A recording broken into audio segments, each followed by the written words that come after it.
বৈষম্য বিরোধী ছাত্র আন্দোলনের পক্ষ থেকে আগামী শনিবার ৩রা আগস্ট সারা দেশে বিক্ষোভের ডাক দেওয়া হয়েছে এবং পাশাপাশি রোববার থেকে সর্বোত্তম অসহযোগ কর্মসূচি ঘোষণা করা হয়েছে।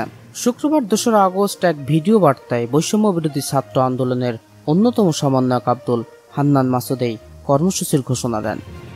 ছাত্র আন্দোলনের পক্ষ থেকে স্পষ্ট ঘোষণা করতেছি, আগামী কালকে সারা দেশে প্রতিটা পাড়া মহল্লায় প্রতিটা জায়গায় বিক্ষোভ কর্মসূচি পালিত হবে।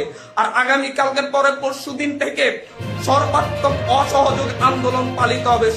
তিনি বলেন, সারা দেশের ছাত্র নাগরিকদের শান্তিপূর্ণ আন্দোলনে হামলা করে খুনের প্রতিবাদ ও ৯ দফা দাবিতে আগামীকাল শনিবার সারা দেশে বিক্ষোভ মিছিল এবং রোববার থেকে সর্বাত্মক অসহযোগের আন্দোলনের ডাক দেওয়া হলো। আব্দুল হান্নান মাসুদ আরো বলেন, আমরা বৈষম্য বিরোধী ছাত্র আন্দোলনের পক্ষ থেকে স্পষ্ট ঘোষণা করছি, আগামীকাল সারা দেশে প্রতিটি পাড়া মহল্লায় প্রতিটি জায়গায় বিক্ষোভ কর্মসূচি পালিত হবে। আগামীকালের পর থেকে সর্বাত্মক অসহযোগ আন্দোলন পালিত হবে। তিনি বলেন, কালকের পর থেকে এই সরকারকে কোনো ট্যাক্স দেওয়া হবে না, এ সরকারের কোনো অফিসে যাওয়া হবে না, সরকারের সর্বাত্মক অসহযোগিতা করা হবে। এ সময় তিনি গ্যাস এবং বিদ্যুৎ বিল না দেওয়ার প্রতি আহ্বান জানান নাগরিকদের। সব নাগরিকদের রাস্তায় নেমে আসার আহ্বান জানিয়ে আব্দুল হান্নান আরো বলেন, সারা দেশের ছাত্র নাগরিক, অভিভাবক, মা বোন যে যেখানে আছেন আগামীকাল থেকে প্রত্যেকে রাজপথে নেমে আসবেন, কেউ বাড়িতে বসে থাকবেন না।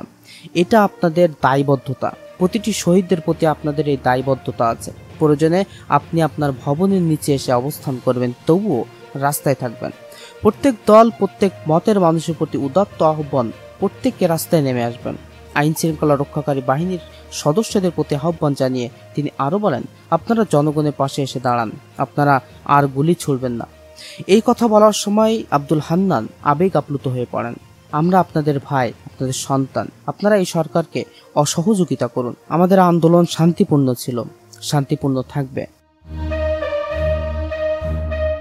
প্রসঙ্গত, শুক্রবার ২রা আগস্ট জুম্মার পরে সারা দেশে বৈষম্য বিরোধী ছাত্র আন্দোলনের গণমিছিল কর্মসূচি পালিত হয়েছে। দেশের বিভিন্ন এলাকায় এই মিছিল ঘিরে সংঘর্ষের খবর পাওয়া গেছে। এসব সংঘর্ষে পুলিশ সদস্য সহ ২ জন নিহত হওয়ার খবর পাওয়া গেছে। সারা দেশ থেকে আহত হয়েছেন ৩ শতাধিক মানুষ।